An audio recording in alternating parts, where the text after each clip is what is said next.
Perkenalkan, nama saya Teten Ambrian dengan NIM 5333648. Di sini saya akan menjelaskan tentang peralihan Ethernet. Kita akan membahas tentang bingkai Ethernet, alamat MAC, tabel alamat MAC, dan beralih kecepatan dan metode penerusan. Kapsulasi Ethernet.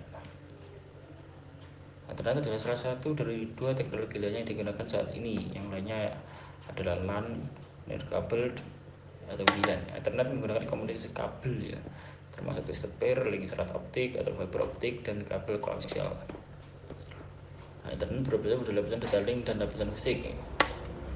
Standar IEEE 802. Ethernet mendukung bandwidth data berikut: ada 10 Mbps, 100, 1000, 10.000, 40.000, bahkan 100.000.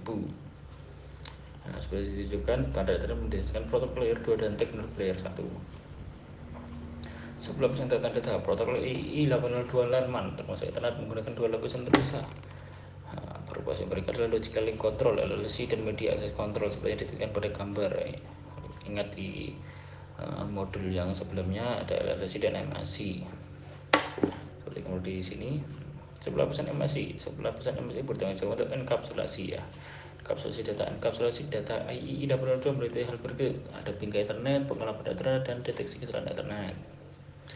Itu standar Ethernet di sebelah lapisan MAC. Ingatlah bahwa Ethernet lama yang menggunakan topologi bus atau hub adalah media setengah duplex bersama.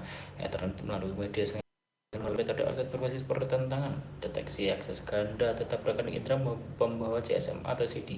Hal ini memastikan bahwa hanya satu perangkat yang melakukan transmisi pada satu waktu. Ethernet saat ini menggunakan switch yang beroperasi dalam full duplex ya. Dengan bidang bingkai Ethernet, ukuran frame Ethernet minimum adalah 64 byte dan maksimumnya itu adalah 1518 byte. Ini mencakup semua bit dari bidang alamat MAC. Tujuannya itu melalui bidang frame check sequence. Bidang pembukaan tidak disertakan saat menjelaskan ukuran bingkai. Ada catatan ukuran frame mungkin lebih besar jika persyaratan tanpa disertakan ya. Ini ada bidang bingkai Ethernet di sini. Ini ada keterangan-keterangannya, detail-detailnya bisa dibaca sendiri. Oke, selanjutnya alamat MAC Ethernet. Dalam jaringan, alamat IPv4 direpresentasikan menggunakan sistem bilangan basis 10 desimal dan sistem bilangan basis 2 biner. IPv6 ini menggunakan hexadesimal. Untuk memahami hexadesimal, Anda harus terlebih dahulu memahami biner dan desimal ya. Nah, seperti di pertemuan di modul yang sebelumnya ya, desimal, biner, hexa. Alamat MAC Ethernet. Dalam LAN Ethernet, setiap perangkat jaringan terhubung ke media bersapa yang sama. Alamat MAC digunakan untuk mengidentifikasi perangkat sumber dan tujuan fisik. Pengalaman MAC menyediakan metode untuk identifikasi perangkat pada lapisan data link model OSI. Nah, seperti gambar kita bisa lihat sendiri. Ya, lanjut pemeriksaan bingkai. Kadang-kadang alamat MAC itu disebut sebagai alamat yang terbakar karena alamat tersebut dikodkan dalam memori hanya baca ROM ya. Random only memory lupa saya dan ini berarti alamat tersebut dikodekan ke dalam chip ROM secara permanen. Catatan pada sistem operasi PC model dan NIC, alamat MAC dapat diubah melalui perangkat lunak ya. Melalui software ini berguna yang mencoba akses ke jaringan yang mau akibatnya memfilter atau mengenal untuk belajar alamat MAC tidak lagi aman. Saat tersebut, NIC menyalin alamat MAC berperang saat perangkat menurunkan kekuasaan ke jaringan Ethernet. Ethernet ini mencakup ini alamat MAC sumber dan alamat MAC tujuan. Nah, kita bisa lihat animasinya. Nah, ini H1 akan menyarankan informasi ke H3. Nah, ada pengalamannya di sini ya. Akan ada informasi alamat tujuan, sumber dari sini ya, alamat tujuannya data ya, seperti mengirim surat ya. Jadi kita harus memberi alamatnya, terus kita itu dari mana biar alamat tujuannya tahu itu pesannya dari mana sih, nah, dan data atau pesannya kalau di pesan zaman dulu. Nah, itu kan ini menjadi tukang pos ya. Oke. Ketika NAC menerima frame Ethernet yang memeriksa alamat MAC tujuan apakah cocok dengan alamat MAC. Kalau tidak cocok ya dibuang frame tersebut. Di Ethernet, alamat MAC yang berbeda koneksi unicast siaran dan multicast lapisan 2. Alamat MSI unicast adalah alamat unik yang digunakan ketika sebuah frame dikirim dari satu perangkat transmisi ke satu perangkat tujuan. Kita lihat animasinya. Saya perlu mengirim BK ya ini ke server. Oke. Nah, langsung dikirim. Siarkan alamat MSI BK siaran internet diterima dan diproses oleh setiap perangkat di LAN internet.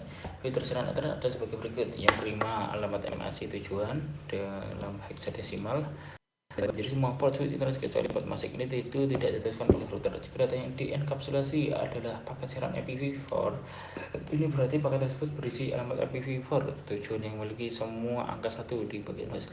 Penerapan alamat ini berarti semua host di jaringan lokal tersebut akan menerima dan memproses paket. Seperti ini. Data ke semua host. Nah, alamat MSI multicast. Frame multicast internet diterima dari proses oleh sekelompok perangkat di LAN internet yang termasuk dalam grup multicast yang sama.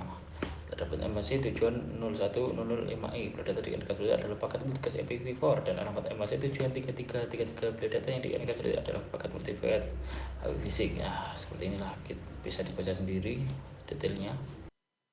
Ini kita play. Mungkin kalau dia jaringan langsung kirim. Oke. Seperti ini. Kita lanjut ke tabel MSI. Switch, basic switch ya. Switch. Karena Anda mengetahui bahwa semua alamat MSI internet sekarang saya membahas tentang bagaimana switch ya, untuk meneruskan frame ke perangkat lain ya. Setelah 2 menggunakan alamat MSI layer 2 membuat keputusan perusahaan. Sekarang internet menerima alamat MSI untuk membuat keputusan penerusan setiap frame. Switch di sini ya. Setiap orang yang masih kreatif berkesan untuk mengetahui informasi baru untuk dipelajari. Hal ini dilakukan dengan berusaha alamat MSI, sumber frame dan nomor port 4 frame memasuki switch. Seperti gambar ini ya. Memfilter bingkai ya. Saat switch menerima frame dari perangkat yang berbeda, switch dapat mengisi tabel alamat MSI-nya dengan memeriksa alamat MSI sumber setiap frame. Alamat MSI dari switch berisi alamat MSI tujuan, ia dapat memfilter frame dan meneruskan satu port. Bisa lihat ya di sini. Aktivitas ganti. Tentukan bagaimana switch meneruskan frame berusaha MSI dan untuk belajar. Oh, ini adalah oke. Kita lanjut. Metode perusahaan bingkai pada Cisco switch. Switch menggunakan salah satu metode penerusan ya, ada peralihan simpan dan maju dan peralihan potong. Bisa dilihat seperti bagaimana detailnya. Ketukan besar dari simpan maju itu menentukan apakah satu frame mempunyai kesalahan sebelum menyebarkan frame tersebut ya. Oke, ini animasinya bisa kita play. Oke, nice. Peralihan melalui jalur ya. Usaha peralihan potong jalur ini ya bertindak berdasarkan data segera setelah data diterima. Apakah jika transaksi belum selesai, switch melakukan buffering pada frame berikutnya untuk membaca alamat MSI tujuan sehingga dapat menentukan ke port mana ia harus meneruskan data. Kita play. Peralihan masih juga ya bisa dilihat seperti buffer berproses switch internet mungkin menggunakan teknik buffering untuk menyimpan frame sebelum meneruskannya. Buffering juga dapat digunakan pada saat pelabuhan tujuan sedang sibuk karena kemacetan. Segera menyimpan frame hingga dapat ditransmisikan. Bisa dibaca pengaturan duplex. Dua pengaturan paling dasar switch ini adalah bandwidth, terkadang disebut sebagai kecepatan, dan pengaturan duplex untuk masing-masing port switch.